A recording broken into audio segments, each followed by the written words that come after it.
ಶ್ರೀ ಗುರುಭ್ಯೋ ನಮಃ. ಹರಿ ಓಂ.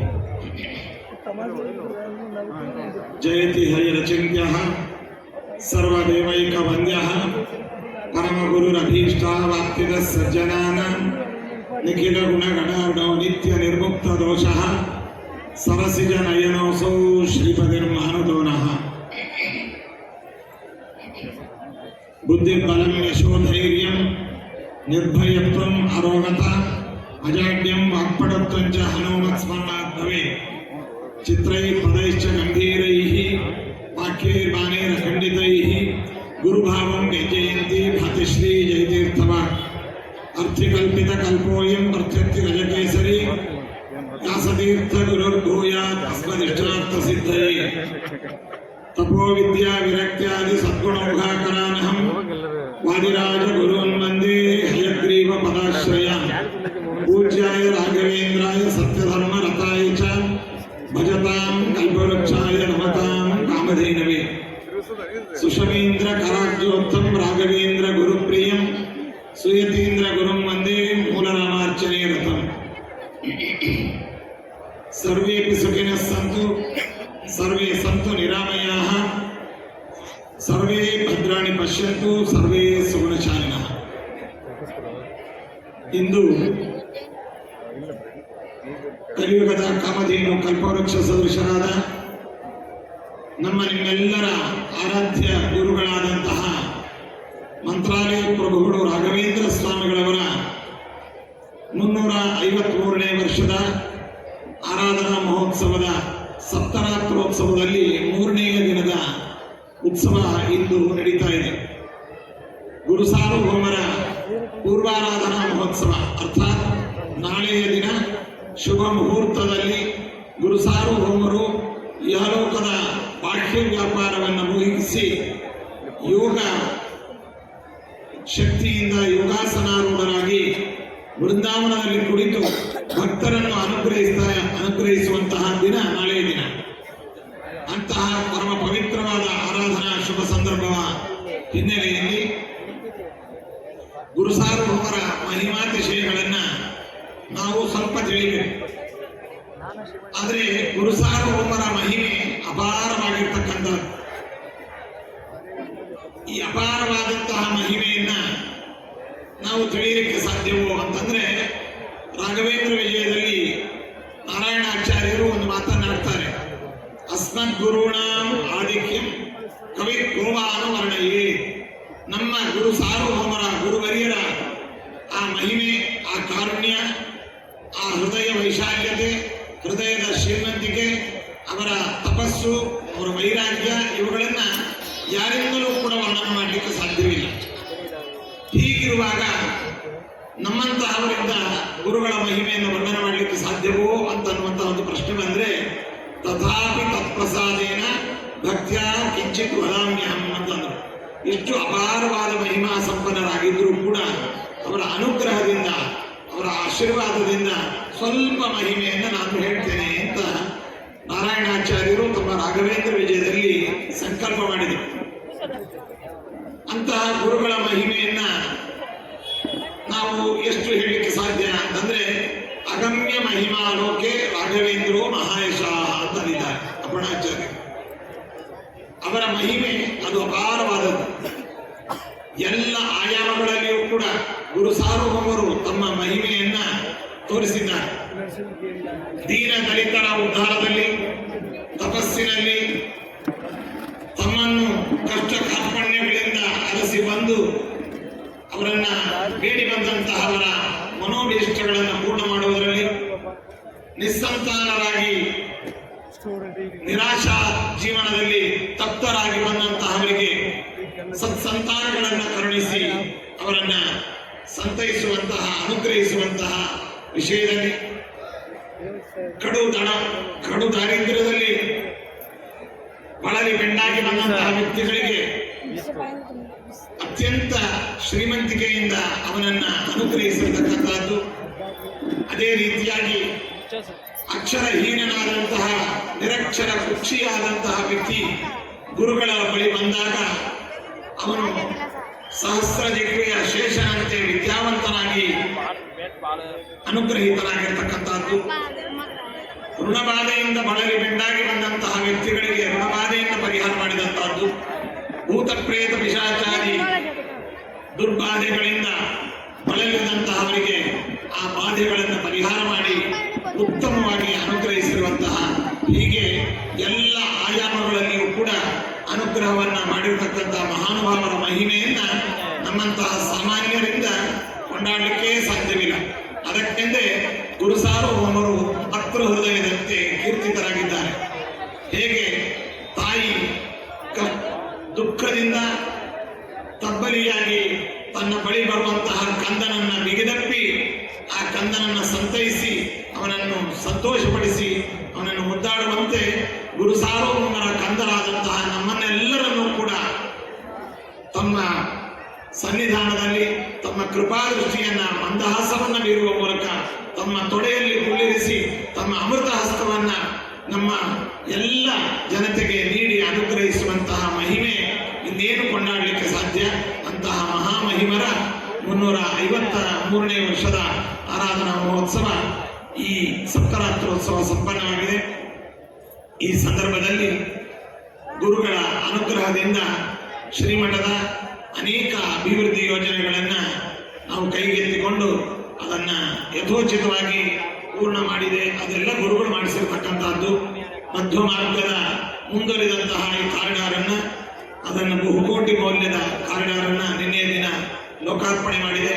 ಅದೇ ರೀತಿಯಾಗಿ ಮಂತ್ರಾಲಯದ ಪ್ರಧಾನ ಸರ್ಕಲ್ನಲ್ಲಿ ವೃತ್ತದಲ್ಲಿರುವಂತಹ ರಾಘವೇಂದ್ರ ಸ್ವಾಮಿಗಳವರ ಆ ಪ್ರತಿಮೆಗಳನ್ನು ಇರಿಸಿ ಅಲ್ಲಿ ಮಂಟಪವನ್ನು ಮಾಡಿ ಸುವರ್ಣ ಗೋಪುರವನ್ನು ನಿರ್ಮಾಣ ಮಾಡಿ ಅದನ್ನು ಇಂದು ಲೋಕಾರ್ಪಣೆ ಮಾಡಲಾಯಿತು. ಅದೇ ರೀತಿಯಾಗಿ ಜಗದೊಡೆಯನಾದಂತಹ ಶ್ರೀರಾಮನ ಭವ್ಯ ಮೂರ್ತಿಯನ್ನು ಇರಿಸಿ ಆ ಒಂದು ವೃತ್ತದಲ್ಲಿ ಅತ್ಯಂತ ಮಂತ್ರಾಲಯಕ್ಕೆ ಪ್ರವೇಶವಾದ ಕೂಡಲೇ ಆ ರಾಮನ ಧನುರ್ಧಾರಿಯಾದಂತಹ ರಾಮನ ದರ್ಶನವಾಗುವ ಒಂದು ಭವ್ಯವಾದಂತಹ ಒಂದು ಸನ್ನಿವೇಶವನ್ನ ಇಂದು ಲೋಕಾರ್ಪಣೆ ಮಾಡಲಾಯಿತು. ನಿನ್ನೆ ಈ ದಿನ ಗುರುರಾಜರ ಉತ್ಸವಗಳಿಗೆ ಸೇವೆಗಳಿಗೆ ಅನುವಾಗುವಂತಹ ಭವ್ಯವಾದ ಒಂದು ಉತ್ಸವ ಮಂಟಪವನ್ನ ನಿನ್ನೆಯ ದಿನ ಲೋಕಾರ್ಪಣೆ ಮಾಡಲಾಯಿತು. ನಾಳೆಯ ದಿನ ಪ್ರಾಕಾರದ ಶಿಲಾಮಂಟಪಕ್ಕೆ ಬಹುಕೋಟಿ ನೂರಾರು ಕೋಟಿ ಮೌಲ್ಯದ ಈ ಸುವರ್ಣ ಲೇಪಿತ ಕವಚದ ಸಮರ್ಪಣೆಯ ಒಂದು ಭಾಗವನ್ನ ನಾಳೆಯ ದಿನ ಸಮರ್ಪಣೆ ಮಾಡಲಿದೆ. ಹೀಗೆ 10 ಹಲವು ಯೋಜನೆಗಳನ್ನ ಅಭಿವೃದ್ಧಿ ಕಾರ್ಯಗಳನ್ನ ಇದು ಸ್ವಾಮಿಗಳು ಮಾಡಿದ್ದಲ್ಲ. ಈಗಾಗಲೇ ನಮ್ಮ ಪೂರ್ವೋಪನ್ಯಾಸಕರು ಹೇಳಿದರು, ಸ್ವಾಮಿಗಳು ಅಷ್ಟು ಸಾಧನೆ ಮಾಡಿದ್ದಾರೆ, ಇಷ್ಟು ಸಾಧನೆ ಮಾಡಿದ್ದಾರೆ. ಇದರಲ್ಲಿ ಸ್ವಾಮಿಗಳ ಸಾಧನೆ ಏನೂ ಇಲ್ವೇ ಇಲ್ಲ. ಹಾಗಾದ್ರೆ ಆದದ್ದು ಹೇಗೆ, ಯಾರ ಸಾಧನೆ ಅಂತಂದ್ರೆ ಗುರುರಾಜರ ಕರುಣೆ, ಗುರುರಾಜರ ಅನುಗ್ರಹ, ಗುರುರಾಜರ ಭಕ್ತರು ನಿಮ್ಮಂತಹವರ ಸೇವೆ, ಸಂಕಲ್ಪ, ಸಹಕಾರವೇ ಹೊರತು ಇದರಲ್ಲಿ ಸ್ವಾಮಿಗಳದ್ದು ಏನೇನು ಒಂದು ಬಿಡಿಗಾಸಿನ ಕಾಂಟ್ರಿಬ್ಯೂಷನ್ ಅಥವಾ ಬಿಡಿಗಾಸಿನ ಪ್ರಯತ್ನವೂ ಇಲ್ಲ. ಗುರುರಾಜರು ಪ್ರೇರಣೆ ಮಾಡುವವರು ನೀವು, ನೋಡುವವರು ನಾವು, ಅಷ್ಟು ಮಾತ್ರ ನಮ್ಮ ಪ್ರಯತ್ನ. ಇಂತಹ ಒಂದು ಈ ಅಭಿವೃದ್ಧಿ ಕಾರ್ಯಕ್ರಮಗಳೆಲ್ಲ ಗುರುರಾಜರ ನಮ್ಮ ಗುರುಗಳ ಮೂಲಕವಾಗಿ ಗುರುರಾಜರ ಅಂತರ್ಯಾಮಿಯಾದ ಭಾರತೀಯರ ಮುಖ್ಯ ಪ್ರಾಣ ಅಂತರ್ಗತ ಮೂಲರಾಮದೇವರಿಗೆ ನಾವು ಸಮರ್ಪಿಸ್ತಾ ಇದ್ದೇವೆ. ಇದರ ಜೊತೆಯಲ್ಲಿ ಸಾಮಾಜಿಕವಾಗಿ ಅನೇಕ ಕಾರ್ಯಕ್ರಮಗಳನ್ನು ಹಮ್ಮಿಕೊಂಡಿದ್ದೇವೆ. ಬಡ ಜನರಿಗೆ, ವಿದ್ಯಾರ್ಥಿಗಳಿಗೆ ಶಿಕ್ಷಣಕ್ಕೆ ಬೇಕಾದಂತಹ ಆರ್ಥಿಕ ನೆರವನ್ನು ನೀಡುವಂತಹದ್ದು, ರೋಗದಿಂದ ಪೀಡಿರ್ತಕ್ಕಂತಹ ದೀನ ದಲಿತರಿಗೆ ಆರ್ಥಿಕ ಸಹಾಯದ ಮೂಲಕವಾಗಿ ಒಂದು ಅವರಿಗೆ ಆರೋಗ್ಯದ ಉತ್ತಮವಾದ ಆರೋಗ್ಯವನ್ನ ಅವರಿಗೆ ಹೊಂದುವಂತಹ ಒಂದು ಸೌಕರ್ಯಕ್ಕೆ ಶ್ರೀಮಠ ಎಲ್ಲ ರೀತಿಯಲ್ಲಿಯೂ ಕೂಡ ಸಹಾಯ ಹಸ್ತವನ್ನು ನೀಡಿದೆ. ಶುದ್ಧ ಕುಡಿಯುವ ನೀರಿನ ಅನೇಕ ಘಟಕಗಳನ್ನು ಮಂತ್ರಾಲಯದಲ್ಲಿ ಸ್ಥಾಪಿಸಿದ್ದೇವೆ. ವಿಶ್ವವಿದ್ಯಾಲಯವನ್ನು ರಾಘವೇಂದ್ರ ಸ್ವಾಮಿಗಳವರ ಹೆಸರಿನಲ್ಲಿ ಸ್ಥಾಪಿಸಿ ಇಲ್ಲಿ ಶಿಕ್ಷಣಕ್ಕೆ ಒಂದು ತವರೂರಾಗುವಂತೆ ಇದು ಮಾಡಬೇಕು ಎಂಬುವಂತಹ ಒಂದು ಸಂಕಲ್ಪವನ್ನು ಹೊಂದಿದ್ದೇವೆ. ಅದೇ ರೀತಿಯಾಗಿ ಬೃಹತ್ ಒಂದು ವೈದ್ಯಾಲಯ, ಬೇಕಾದಂತಹ ವೈದ್ಯಕೀಯ ಅಧುನಾತನವಾದಂತಹ ಎಲ್ಲ ಸೌಕರ್ಯಗಳನ್ನು ಹೊಂದಿರತಕ್ಕಂತಹ ಎಲ್ಲ ರೀತಿಯಾದ ಶಸ್ತ್ರಚಿಕಿತ್ಸೆಗಳು, ತಪಾಸಣೆಗಳು, ಅದೇ ರೀತಿಯಾಗಿ ಚಿಕಿತ್ಸೆ, ಇವೆಲ್ಲ ಇಲ್ಲಿ ರಾಯರ ಹೆಸರಿನಲ್ಲಿ ಉತ್ತಮವಾದ ರೀತಿಯಲ್ಲಿ ದೊರಕಬೇಕು ಅನ್ನುವಂತಹ ಒಂದು ಸಂಕಲ್ಪವನ್ನು ಹೊಂದಿದ್ದೇವೆ. ಅನೇಕ ಶಾಲಾ ಕಾಲೇಜುಗಳನ್ನು ಮತ್ತು ಮೆಡಿಕಲ್ ಕಾಲೇಜ್, ಇಂಜಿನಿಯರಿಂಗ್ ಕಾಲೇಜ್, ಅದೇ ರೀತಿಯಾಗಿ ವೇದದ ವಿಶ್ವವಿದ್ಯಾಲಯಗಳು ಮತ್ತು ಶಾಸ್ತ್ರಗಳ ವಿಶ್ವವಿದ್ಯಾಲಯ, ಹೀಗೆ ಅನೇಕ ಯೋಜನೆಗಳನ್ನು ಹೊಂದಿರತಕ್ಕಂತಹ ಶ್ರೀಮಠ ಸ್ವಚ್ಛ ಸುಂದರ ಸಂಪೂರ್ಣ ಅನ್ನುವಂತಹ ನಿನಾದದಿಂದ ಮಂತ್ರಾಲಯವನ್ನು ಅಭಿವೃದ್ಧಿಗೊಳಿಸುವ ನಿಟ್ಟಿನಲ್ಲಿ ಅನ್ನ, ಅದೇ ರೀತಿಯಾಗಿ ವಿದ್ಯೆ, ಆರೋಗ್ಯ ಈ ಮೂರರ ಬಗ್ಗೆ ವಿಶೇಷವಾಗಿ ಈ ಒಂದು ಕೇಂದ್ರೀಕರಿಸಿದೆ. ಇದಕ್ಕೆ ಯಾವುದೇ ಜಾತಿ ನಿಯಮವೇ ಆಗಲಿ, ಅದೇ ರೀತಿಯಾಗಿ ಬಡವ ಬಲ್ಲಿದವ ಅನ್ನುವಂತಹ ವ್ಯತ್ಯಾಸವಿಲ್ಲದೆ ಸಮಸ್ತ ಜನರಿಗೂ ಕೂಡ ಅನ್ನದಾನ, ವಿದ್ಯಾದಾನ, ಅದೇ ರೀತಿಯಾಗಿ ಆರೋಗ್ಯದ ದಾನ ಇದು ರಾಯರ ಮೂಲ ಸಂಕಲ್ಪ, ಮೂಲ ಮಂತ್ರವಾಗಿದೆ ಎಂಬುದನ್ನು ಈ ಸಂದರ್ಭದಲ್ಲಿ ಹೇಳ್ತಾ, ಇದೇ ಶುಭ ಸಂದರ್ಭದಲ್ಲಿ ಅನೇಕ ಗ್ರಂಥಗಳನ್ನು ತರ್ಜುಮೆ ಮಾಡಿ, ಅನುವಾದ ಮಾಡಿ, ಅದೇ ರೀತಿಯಾಗಿ ಅದನ್ನು ಶೋಧನೆ ಮಾಡಿ, ಮುದ್ರಣ ಮಾಡಿ ಬಿಡುಗಡೆಗೆ ಸಿದ್ಧಗೊಳಿಸಿರತಕ್ಕಂತಹ ಎಲ್ಲ ವಿದ್ವಾಂಸರನ್ನು ಕೂಡ ಈ ಸಂದರ್ಭದಲ್ಲಿ ನಾವು ಅಭಿನಂದಿಸಿ ಅವರಿಗೆ ನಾವು ರಾಯರ ಅನುಗ್ರಹವನ್ನು ಕರುಣಿಸ್ತಾ ಇದ್ದೇವೆ. ಈ ಸಂದರ್ಭದಲ್ಲಿ ರಾಯರ ಸಮಗ್ರ ಚರಿತ್ರೆಯನ್ನು ವಿಸ್ತೃತವಾದ ರೀತಿಯಲ್ಲಿ ಪ್ರಪ್ರಥಮ ಬಾರಿ ತಿಳಿಸಿರತಕ್ಕಂತಹ ಕೀರ್ತಿ ರಾಘವೇಂದ್ರ ಕುಲಭೂಷಣರಾದ, ಸರಸ್ವತಿ ಕಂಠಾಭರಣ ಮೊದಲಾದ ಬಿರುದಾಂಕಿತರಾಗಿರ್ತಕ್ಕಂತಹ ನಮ್ಮ ಪೂರ್ವ ಪೀಠಾಧಿಪತಿಗಳ ಶ್ರೀಪಾದ ಪುತ್ರರಾದ ವಿದ್ವಾನ್ ರಾಜ ಎಸ್ ಗುರುರಾಜಾಚಾರ್ಯರು ಈ ಕಲಿಯುಗ ಕಲ್ಪತರು ಅನ್ನುವಂತಹ ಗ್ರಂಥವನ್ನ ಕನ್ನಡ ಭಾಷೆಯಲ್ಲಿ ಅವರು ರಚನೆ ಮಾಡಿದರು. ಅದು ತೆಲುಗು ಭಾಷೆಯಲ್ಲಿ ಅನುವಾದವಾಯಿತು. ಈಗ ಆಂಗ್ಲ ಭಾಷೆಯಲ್ಲಿ ಅದರ ಅನುವಾದ ಇಡೀ ವಿಶ್ವಕ್ಕೆ ಅದು ಮುಟ್ಟಬೇಕು ಅನ್ನುವಂತಹ ಒಂದು ಹಿನ್ನೆಲೆಯಲ್ಲಿ ನಮ್ಮವರೇ ಆದ ತಿರುಪತಿಯ ಕೇಂದ್ರೀಯ ವಿಶ್ವವಿದ್ಯಾಲಯದ ಕುಲಪತಿಗಳಾಗಿ ನಿವೃತ್ತರಾದಂತಹ ಪ್ರಸ್ತುತ ಗುರು ಸಾರ್ವಭೌಮ ಸಂಸ್ಕೃತ ವಿದ್ಯಾಪೀಠದ ನಮ್ಮ ವಿದ್ಯಾಪೀಠದ ಕುಲಪತಿಗಳಾಗಿರತಕ್ಕಂತಹ ಡಾಕ್ಟರ್ ವಾದಿರಾಜಾಚಾರ್ಯ ಪಂಚಮಿಕಿ ಅವರು ಈ ಇಡೀ ವಯಸ್ಸಿನಲ್ಲಿಯೂ ಕೂಡ ಬಹಳ ಪರಿಶ್ರಮವನ್ನು ಪಟ್ಟು ಆಂಗ್ಲದಲ್ಲಿ ಅದನ್ನು ಅನುವಾದ ಮಾಡಿದ್ದಾರೆ. ಅವರ ಪಾಂಡಿತ್ಯ, ಅವರ ಪರಿಶ್ರಮ, ಅವರ ಅನುಭವ ಇವುಗಳನ್ನು ನಾವು ಈ ಸಂದರ್ಭದಲ್ಲಿ ತುಂಬ ಹೃದಯದಿಂದ ಕೊಂಡಾಡಿ ಅವರನ್ನು ಅಭಿನಂದಿಸ್ತಾ ಇದ್ದೇವೆ. ಈ ಬೃಹತ್ ಗ್ರಂಥ ಹೊರಬರಲು ಮುಖ್ಯವಾಗಿ ಪ್ರಕಾಶಕರಾದಂತಹ ಪರಿಮಳ ಸ್ವಯಂ ಸಂಶೋಧನಾ ಮಂದಿರದ ಪ್ರಕಾಶಕರಾದಂತಹ ನಮ್ಮವರೇ ಆದ ಸುಧೀಂದ್ರಾಚಾರ್ಯ ರಾಜ ಅವರನ್ನ ಈ ಸಂದರ್ಭದಲ್ಲಿ ಅಭಿನಂದಿಸಿ, ಈ ಮುದ್ರಣಕ್ಕೆ ಎಲ್ಲ ರೀತಿಯಲ್ಲಿಯೂ ಕೂಡ ಬಲಗೈಯಂತೆ ನಿಂತು ಸಹಾಯವನ್ನು ನೀಡಿದ ಹೈವದನ ಆಚಾರ್ಯ ಪಂಚಮಿಕಿ ಅವರನ್ನು ಕೂಡ ಈ ಸಂದರ್ಭದಲ್ಲಿ ನಾವು ಅಭಿನಂದಿಸ್ತೇವೆ. ಇನ್ನು ಅನೇಕ ಕೃತಿಗಳು ಈಗಾಗಲೇ ಮುದ್ರಣಗೊಂಡು ಪ್ರಕಾಶನಗೊಂಡಿದೆ. ಆ ಎಲ್ಲ ಲೇಖಕರನ್ನು ಕೂಡ ಅಭಿನಂದಿಸಿ, ನಮ್ಮ ಶ್ರೀಮಠದ ವತಿಯಿಂದ ಋಗ್ಭಾಷ್ಯ ಟೀಕಾ ಭಾವರತ್ನ ಕೋಶ ಎಂಬುದಾಗಿ ರಾಘವೇಂದ್ರ ಸ್ವಾಮಿಗಳವರ ಪೂರ್ಣ ಅನುಗ್ರಹ ಪಾತ್ರರಾದ ಶ್ರೀ ಸುಮತೀಂದ್ರ ತೀರ್ಥ ಶ್ರೀಪಾದಂಗಳವರ ಆ ಗ್ರಂಥದ 2ನೇ ಭಾಗವನ್ನ ನಮ್ಮ ಶ್ರೀಮಠದ ವಿದ್ವಾಂಸರಾದ ವೆಂಕಟೇಶ್ ಮಾಯರಿ ಅವರು ಬಹಳ ವಿಶೇಷವಾಗಿ ಅದನ್ನು ಸಂಶೋಧನೆ ಮಾಡಿ ಮುದ್ರಣಕ್ಕೆ ಸಿದ್ಧಪಡಿಸಿದ್ದಾರೆ. ಅದನ್ನು ಕೂಡ ಈ ಇಂದು ಅನಾವರಣ ಮಾಡಿದ್ದೇವೆ. ಅವರನ್ನು ಕೂಡ ನಾವು ಅಭಿನಂದಿಸಿ ಅವರಿಗೂ ಶ್ರೇಯಸ್ಸನ್ನ ಪ್ರಾರ್ಥನೆ ಮಾಡ್ತೇವೆ. ನಾವು 1,000 ಪುಸ್ತಕಗಳನ್ನು ಸರಳ ಭಾಷೆಯಲ್ಲಿ ಸರಳವಾದ ರೀತಿಯಲ್ಲಿ ಜನಗಳಿಗೆ ಮುಟ್ಟಿಸಬೇಕು.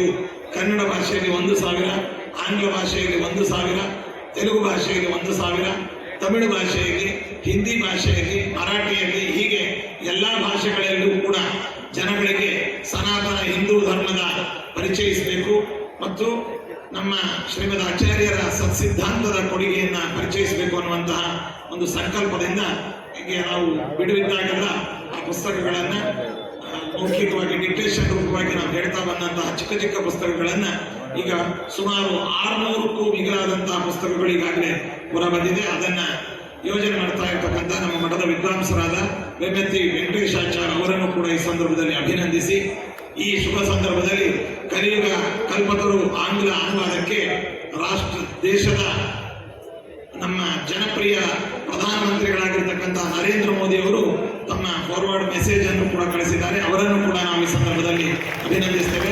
ಅದೇ ರೀತಿಯಾಗಿ former chief justice of India MN ವೆಂಕಟಾಚಲಯ್ಯನವರು ಕೂಡ ಇದಕ್ಕೆ ಫಾರ್ವರ್ಡ್ ಮೆಸೇಜ್ ಅನ್ನು ಕಳಿಸಿದ್ದಾರೆ. ಅವರನ್ನು ಕೂಡ ನಾವು ಅಭಿನಂದಿಸ್ತೇವೆ. ಇನ್ನು ಅನೇಕ ಗಣ್ಯ ವ್ಯಕ್ತಿಗಳು ಇದಕ್ಕೆ ತಮ್ಮ ಹಿಂದಿನ RBI ಗವರ್ನರ್ ಆದಂತಹ ರಂಗರಾಜನ್ ಅವರು ಕೂಡ ಇದಕ್ಕೆ ತಮ್ಮ ಫಾರ್ವರ್ಡ್ ಮೆಸೇಜ್ ಅನ್ನು ಕಳಿಸಿದ್ದಾರೆ. ಅವರನ್ನು ಕೂಡ ನಾವು ಅಭಿನಂದಿಸ್ತೇವೆ. ಈ ಎಲ್ಲ ಗ್ರಂಥ ಪ್ರಕಾಶನದ ಜವಾಬ್ದಾರಿಯನ್ನು ಹೊತ್ತಂತಹ ಅನುವಾದಿಸಿದಂತಹ ಪಚ್ಚುಕಿ ಅವರನ್ನು ಮತ್ತೊಮ್ಮೆ ಅಭಿನಂದಿಸಿ, ಈ ರಾಘವೇಂದ್ರ ಸ್ವಾಮಿಗಳವರ 353ನೇ ವರ್ಷದ ಆರಾಧನಾ ಶುಭ ಸಂದರ್ಭದಲ್ಲಿ ನಮ್ಮ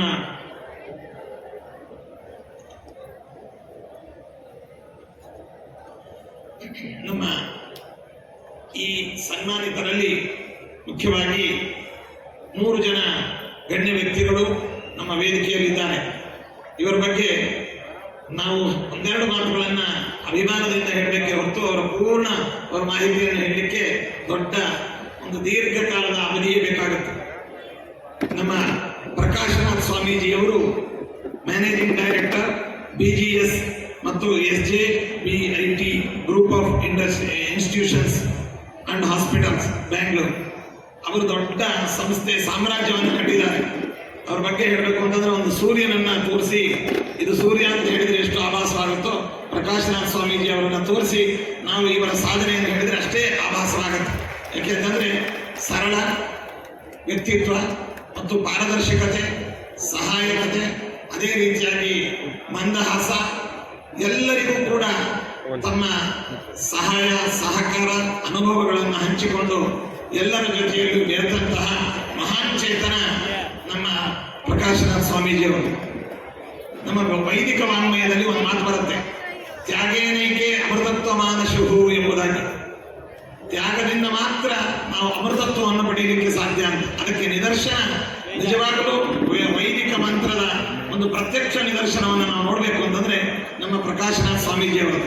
ಯಾಕೆ ಹೇಳಿದ್ರೆ ಇವತ್ತು ಕರ್ನಾಟಕ ರಾಜ್ಯದಲ್ಲಿ ಮಂಡ್ಯ ಜಿಲ್ಲೆಯಲ್ಲಿ ಪ್ರಸಿದ್ಧವಾದಂತಹ ಒಂದು ಮಠ ಆದಿಚುಂಚನಗಿರಿ ಸಂಸ್ಥಾನ. ಆ ಆದಿಚುಂಚನಗಿರಿ ಸಂಸ್ಥಾನದ ಹಿಂದಿನ ಡಾಕ್ಟರ್ ಬಾಲಗಂಗಾಧರ ಸ್ವಾಮೀಜಿಯವರು ಬಹಳ ದೊಡ್ಡ ಸಾಧನೆಗಳನ್ನು ಮಾಡಿದ್ದಾರೆ. ಅನೇಕ ಸಂಸ್ಥೆಗಳನ್ನು ಕಟ್ಟಿದ್ದಾರೆ. ಅದರೆಲ್ಲದರ ಹಿನ್ನೆಲೆಯಲ್ಲಿ ಬೆನ್ನೆಲುಬಾಗಿ ನಿಂತು ಎಲ್ಲಾ ಕಾರ್ಯಗಳನ್ನ ಅವರ ಒಂದು ವಿಶೇಷವಾದ ಅಭಿಮಾನದ ಪ್ರೀತಿ, ಅವರ ಆಶೀರ್ವಾದದಿಂದ ಮಾಡಿರ್ತಕ್ಕಂಥ ಏಕೈಕ ವ್ಯಕ್ತಿಗಳು ಅಂತಂದ್ರೆ ನಮ್ಮ ಪ್ರಕಾಶನಾಥ್ ಸ್ವಾಮೀಜಿಯವರು. ಆದರೆ ಎಲ್ಲಿಯೂ ಕೂಡ ತಮ್ಮ ಹೆಸರನ್ನ ಪ್ರಕಾಶಪಡಿಸಿಕೊಳ್ಳದೆ, ಅವರ ಹೆಸರಿನಲ್ಲೇ ಪ್ರಕಾಶ ಇದೆ, ಆದರೆ ಅವರ ಹೆಸರನ್ನ ಪ್ರಕಾಶಪಡಿಸಿಕೊಳ್ಳದೆ ಸ್ವಯಂ ಪ್ರಕಾಶರಾಗಿ ಅವರು ಸಮಾಜದಲ್ಲಿ ಉಳಿದಿದ್ದಾರೆ. ಇವರೇ ಆದಿಚುಂಚನಗಿರಿ ಮಠಕ್ಕೆ ಮುಂದಿನ ಸ್ವಾಮಿಗಳಾಗಬೇಕಾಗಿತ್ತು. ಆದರೆ ಅವರು ತಮ್ಮ ಗುರುಗಳಿಗೆ ಹೇಳಿ, ಸ್ವಾಮಿ, ನಾನು ಸಾಮಾಜಿಕ ಕಾರ್ಯಗಳನ್ನ, ನಿಮ್ಮ ಸಂಕಲ್ಪಗಳನ್ನ ಸಾಕಾರಗೊಳಿಸಲು ನನ್ನನ್ನು ಫ್ರೀಯಾಗಿ ಬಿಡಬೇಕು ನೀವು ಅಂತ ಹೇಳಿ ಆ ತ್ಯಾಗವನ್ನು ಮಾಡಿ ಈಗ ಪ್ರಸ್ತುತ ಒಳ್ಳೆ ಯುವಕರು, ವಿದ್ಯಾವಂತರು, ಸಮಾಜದಲ್ಲಿ ಉತ್ತಮವಾದಂತಹ ವ್ಯಕ್ತಿತ್ವವನ್ನು ಹೊಂದಿರತಕ್ಕಂತಹ ನಿರ್ಮಲಾನಂದ ನಾಥ ಸ್ವಾಮೀಜಿಯವರನ್ನ ಆ ಪೀಠಾಧಿಪತಿಗಳನ್ನಾಗಿ ತಮ್ಮ ಗುರುಗಳ ಮೂಲಕವಾಗಿ ಮಾಡಿಸಿ ಜೊತೆಯಲ್ಲಿದ್ದು ಎಲ್ಲಾ ಕಾರ್ಯಗಳನ್ನ, ಎಲ್ಲ ಸಂಸ್ಥೆಗಳ ಜವಾಬ್ದಾರಿಯನ್ನು ಹೊತ್ತು ದೇಶಕ್ಕೆ, ಇಡೀ ನಮ್ಮ ಕರ್ನಾಟಕ ರಾಜ್ಯಕ್ಕೆ, ಇಡೀ ನಮ್ಮ ದಕ್ಷಿಣ ಭಾರತಕ್ಕೆ ಅಂತ ನಾವು ಈ ಸಂದರ್ಭದಲ್ಲಿ ಹೆಮ್ಮೆಯಿಂದ ಹೇಳ್ತಾ ಅಂತಹ ಪ್ರಕಾಶನಾಥ್ ಸ್ವಾಮೀಜಿಯವರನ್ನ ಇವತ್ತು ತಮ್ಮ ಸೇವೆಗಳನ್ನ, ಸಮಾಜಮುಖಿಯಾದಂತಹ ಕಾರ್ಯಗಳನ್ನ ನಾವು ಗುರುತಿಸಿ ಅವರಿಗೆ ಇನ್ನೂ ಹೆಚ್ಚಿನ ಶ್ರೇಯಸ್ಸು, ಆರೋಗ್ಯಗಳು ಭಗವಂತ ನೀಡಲಿ ಎಂಬುದಾಗಿ ರಾಯರಲ್ಲಿ ಪ್ರಾರ್ಥಿಸ್ತಾ ರಾಘವೇಂದ್ರ ಅನುಗ್ರಹ ಪ್ರಶಸ್ತಿಯನ್ನ ಅವರಿಗೆ ನೀಡಲು ನಮಗೆ ತುಂಬಾ ಸಂತೋಷವಾಗ್ತಾ ಇದೆ ಅಂತ ನಾವು ಈ ಸಂದರ್ಭದಲ್ಲಿ ಹೇಳ್ತಾ ಇದ್ದೀವಿ. ಅದೇ ರೀತಿಯಾಗಿ ರಘುಪತಿ ಉಪಾಧ್ಯಾಯರು ಮೂಲತಃ ಉಡುಪಿ ಪ್ರಾಂತಕ್ಕೆ ಸೇರಿದವರಾದರೂ ಕೂಡ ಬೆಂಗಳೂರಿನ ಪ್ರಸಿದ್ಧ ಶಿಕ್ಷಣ ಸಂಸ್ಥೆ ಮತ್ತು ನಮ್ಮ ದ್ವೈತ ವೇದಾಂತದ ಅಧ್ಯಯನಕ್ಕೆ ಪ್ರಮುಖ ಸಂಸ್ಥೆಯಾಗಿರತಕ್ಕಂತಹ ಪೇಜಾವರ ಸ್ವಾಮಿಗಳ ನೇತೃತ್ವದಲ್ಲಿ ಸ್ಥಾಪನೆಗೊಂಡಂತಹ ಪೂರ್ಣಪ್ರಜ್ಞ ವಿದ್ಯಾಪೀಠದಲ್ಲಿ ವಿದ್ಯಾರ್ಥಿಗಳಾಗಿ, ಉಪಾಧ್ಯಾಯರಾಗಿ, ವಿದ್ವಾಂಸರಾಗಿ, ಅದೇ ರೀತಿಯಾಗಿ ಸರ್ಕಾರಿ ಕಾಲೇಜು ಶಾಲೆಗಳಲ್ಲಿಯೂ ಕೂಡ ತಮ್ಮ ಬೋಧನಾ ಸೇವೆಯನ್ನು ಸಲ್ಲಿಸಿ ಎಲ್ಲ ವಾಕ್ಯಾರ್ಥ ಕ್ಷೇತ್ರಗಳಲ್ಲಿ ಕಾರ್ಯಕ್ರಮಗಳಲ್ಲಿ